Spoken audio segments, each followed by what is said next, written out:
We're going to have two parts today. The first part is I'm going to show you some things that I've done in the classroom, and then we're all going to make a map together.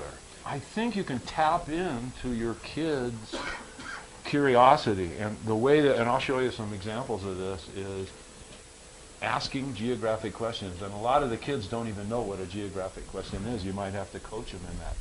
For example, I was talking to Claudia earlier today. I'm from Salida.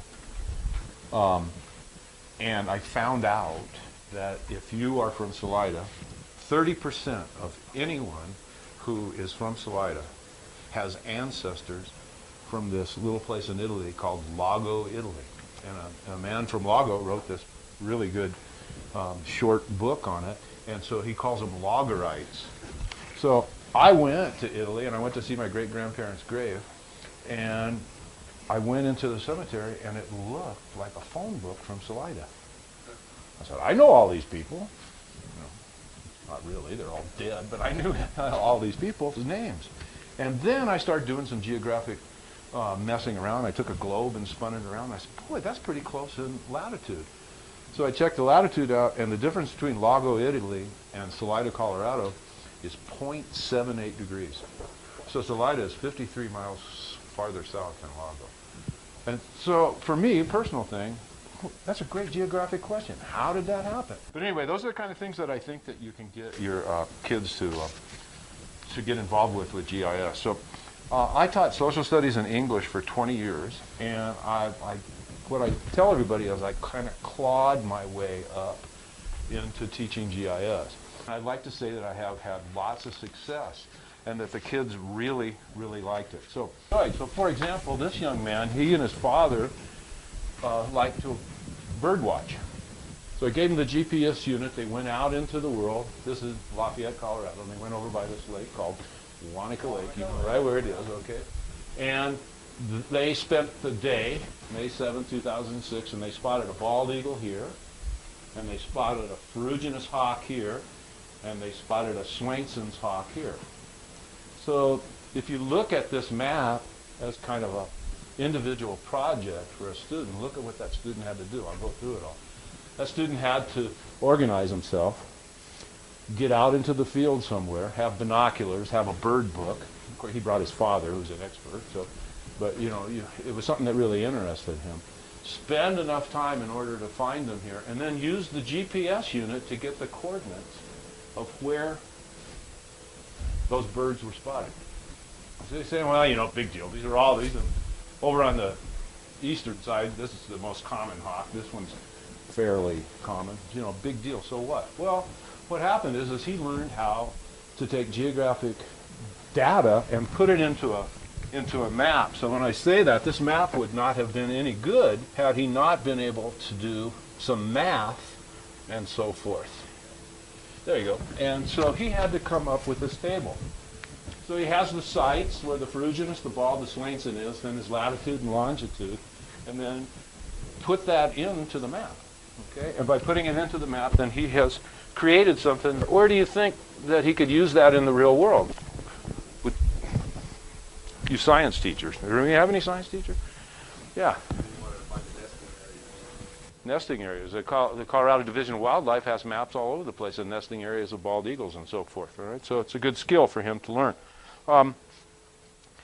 And so before I go on to show you some other stuff, there's two ways you can use GIS in the classroom. One is to have kids go out and do projects like this, where they're finding data and putting it onto maps, something that's interesting to them. The other is, and this one's really important that people overlook, you can teach geography with it. Because when you have a GIS program, you have all of these maps. And I first started doing this, a lot of this, when right around the time we invaded Iraq.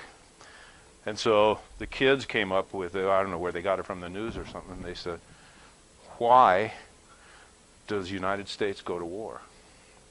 And the answer is to teach their citizens geography. All right? So all of a sudden you have something like that, and you can start showing them where is Iraq, how does Iraq fit in with the rest of the world. All right, so I'm going to go one more thing. I'm going to hand out some stuff to you. I think that GIS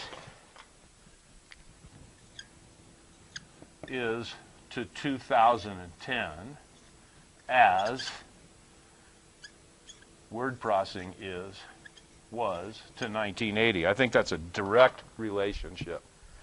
In 1980, all of us, not you younger ones, but most of us had to start learning word processing. We had to learn Excel. We had to learn PowerPoint. We had to be learning all that kind of stuff. And now it's everyday stuff to us. And I would even change this 2010 to 2000.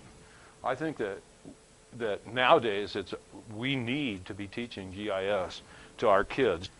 And I got started in 1979 using this thing called a rapidograph pen, which is a hateful device.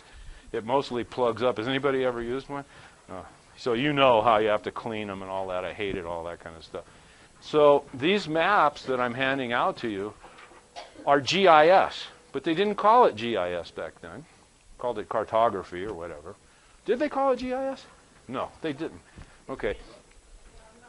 So I would have to use rapidograph pen, use texture, use color, and it took forever to do some of these maps. Some of these maps took 10 hours to do. And what I'm telling you now is that in 2010, you can do this with a couple of clicks. You have to go find the data, like you always had to find the data, but you can do it in a couple of clicks. I would spend all this time in the early 90s running around trying to find base maps. I want to teach my kid about Colorado, so where am I going to get a base map? Who's had this happen to them before? We have to go, in 1990, there wasn't an internet. Okay, about 1995, you could start getting some base maps. And you don't have to do that anymore if you have a desktop. But more important than that, let's say you don't have the desktop GIS. You can take these maps that you've found on the internet and you could put them into PowerPoint, and you can do things such as hit the text box and have the kids write Colorado, or have it printed out and then have them color the map. So anyway, I did that for a long time, and I just was getting completely frustrated with it because I knew that there was so much more out there that I could do.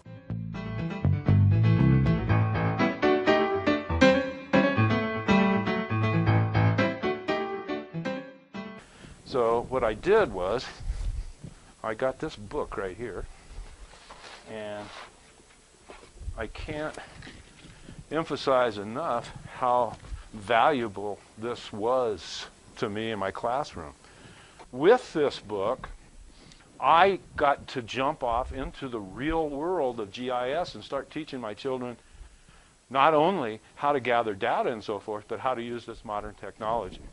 And it was wonderful what happened. If you're a social studies teacher, we didn't just look at the conductivity. We looked at who lived there, where the mining happened, what the ethnic groups were that came through, a whole history of everything that you could find there. I'm showing you just this one map we generated on conductivity.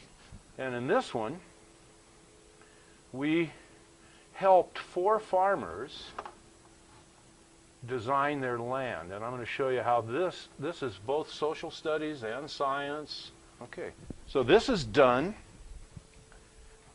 using a table of profit by enterprise and by drawing certain polygons and certain lines in and connecting them. Remember your attribute table?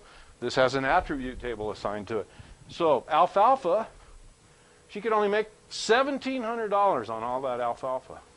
Her lavender, this is what she wanted to grow, she could make $3,100. Her garden was $36,000. But look at this one. Her cooking school, she can make $65,000. This is bank ready. And so she and the kids went to the bank. And the bank said, yeah, we can do this. All right? So real world stuff, and they really got to do it.